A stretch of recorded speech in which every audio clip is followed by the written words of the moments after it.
on va parler de Jacques Attali. Jacques Attali est en pleine pleurniche. On va en parler comme évidemment Apolline de Malherbe n'osera jamais le faire. Pauvre Jacques Attali. Elle l'aime tellement, Jacques Attali.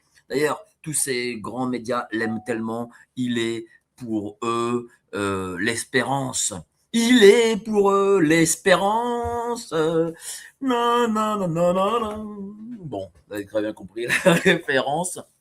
On va en parler, mais avant ça, n'oubliez pas, adhérer au club Géopoésie Profonde, les plus grands, les meilleurs, les seuls, les uniques. Le dernier maître du Logos, vraiment, allez-y à fond. Et puis, bien entendu, Géo-ingénierie, la guerre climatique. C'est une guerre climatique que ces salopards de mondialistes nous envoient. On est encore dans le feu et on a pu voir l'efficacité de leurs engins. Donc du coup, nous sommes aujourd'hui, ce vendredi midi 32, avec Jacques Attali. Jacques Attali, je vais vous faire écouter sa vidéo. Écoutez bien, franchement, ce mec-là n'a aucune vergogne. Il s'en fout. Il est prêt à nous sacrifier tous. Mais ils sont comme ça. De toute façon, c'est mondialiste. Écoutez bien ce qu'il a à dire. Moi, ça me donne la putain de gerbe. Pouvez-vous être tenu pour responsable de l'action de gens que vous avez conseillés, mais qui n'ont pas suivi vos conseils? Évidemment non.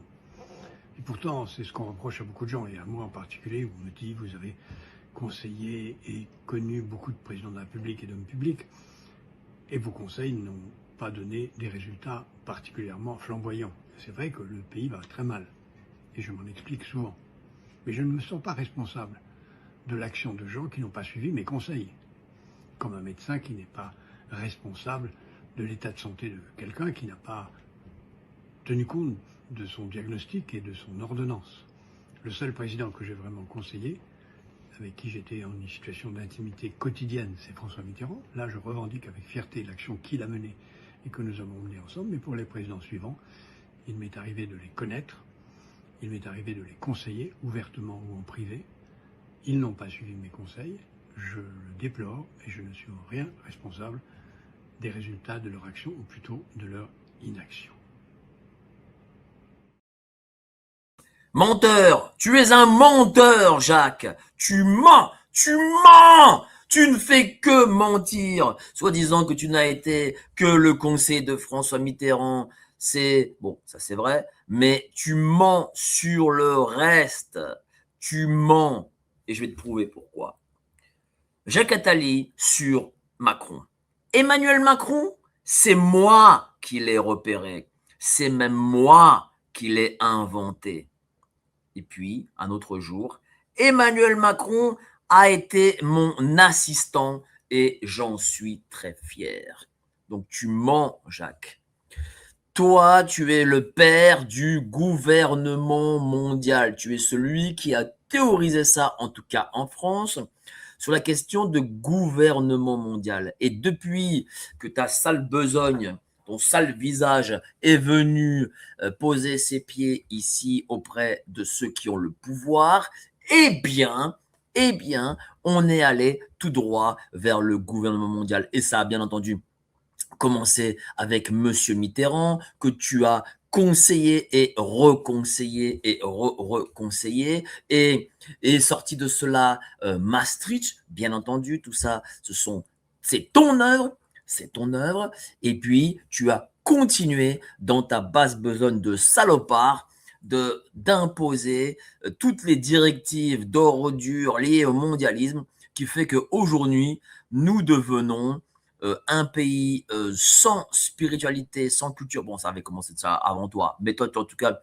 tu as mis l'estocade, sans spiritualité, sans culture, sans argent, sans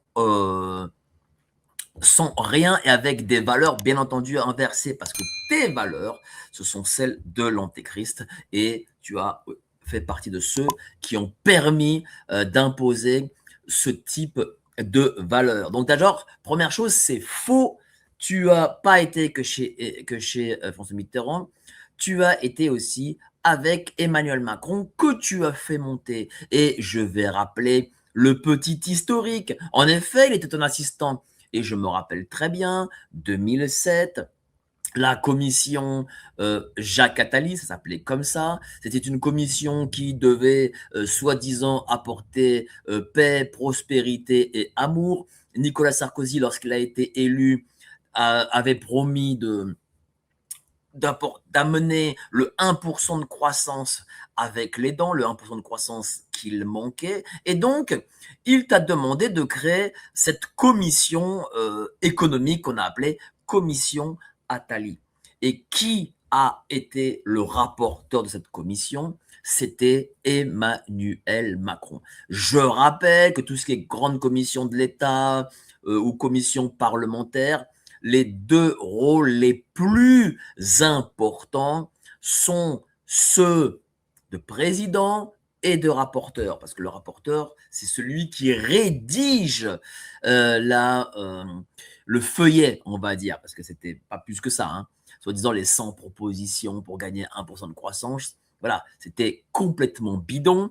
Et donc, du coup, le rapport qui en est sorti, rédigé par Emmanuel Macron, en réalité, il n'y a eu, si, il y a eu quand même des dérégulations pour que, encore une fois, toujours plus de libéralisme, pas de libéralisme, de néolibéralisme dans ce pays, ce néolibéralisme qui flingue ce pays. Et je ne parle même pas de toutes les questions liées aux mœurs, aux valeurs et bien entendu à tout ce qui régit et fait d'un être humain un être humain. Voilà.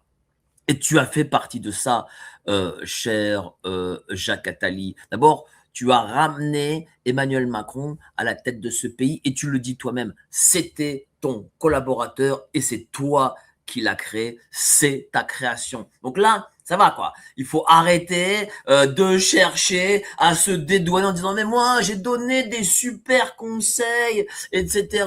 Ils n'ont pas suivi mes conseils. C'est pour ça que nous sommes dans la mouise. Non, moi, je compris pourquoi tu disais ça sur une vidéo, parce que tu sens que la potence va arriver très vite. Tu sens que la République, partie comme elle va bientôt s'effondrer. Et donc, toi et toute ta caste, vous ne savez pas où fuir ou si vous arriverez à fuir. Et donc là, vous commencez à faire machine arrière en disant non, mais non, mais non, mais nous, on a voulu le bien et tout, c'est les politiques qui n'ont pas, mis en place ce que j'ai dit. Bien sûr que si, ils ont mis en place. Ils ont même allé au-delà de tes dires, parce que ce qu'ils veulent, comme ce sont des représentants de l'Antéchrist, ce qu'ils veulent, c'est que tout de suite, le malin soit présent au plus vite parmi nous. Et tu as fait partie de ça. Et pour ça, tu mérites la pire des potences, la pire des punitions, et elle arrivera. Tu n'y échapperas pas, cher Jacques. Et non, tu n'y échapperas pas. Et c'est beaucoup trop tard que de dire en face caméra, non mais en fait moi j'ai rien fait. C'est un peu, ça me fait penser un peu à Adolf Eichmann, et c'est pour faire ton petit clin d'œil vis-à-vis de toi, cher Jacques, parce que je pense que cet exemple il va pas te plaire, mais je vais l'utiliser pour te faire plaisir. C'est comme Adolf Eichmann qui, pendant son procès, explique non mais moi j'étais juste un fonctionnaire, hein, toutes les questions de douche, de Wagner, de Zyklon B, machin, non ça c'est pas moi, moi je n'ai rien fait de tout ça, hein. Moi j'ai juste fait de la comptabilité. Eh ben c'est pareil pour toi, cher Jacques, tu es le Adolf Eichmann de la République. Tu as pensé, cogité, écrit, théorisé et même apporté et imposé même à tous nos représentants ton idéologie funeste et néfaste. Parce que là, on le voit, on rentre dans le gouvernement mondial. Nous sommes quasiment dans ce fameux gouvernement mondial. En tout cas, on est dans le gouvernement européen déjà, ce qui est déjà énorme. Là, entre le moment où toi, tu es arrivé entre 81 et aujourd'hui, et l'avènement du démon au 55 Faubourg Saint-Honoré, eh bien, on peut dire que la souveraineté française a perdu 100 000 et 1 million. On peut dire que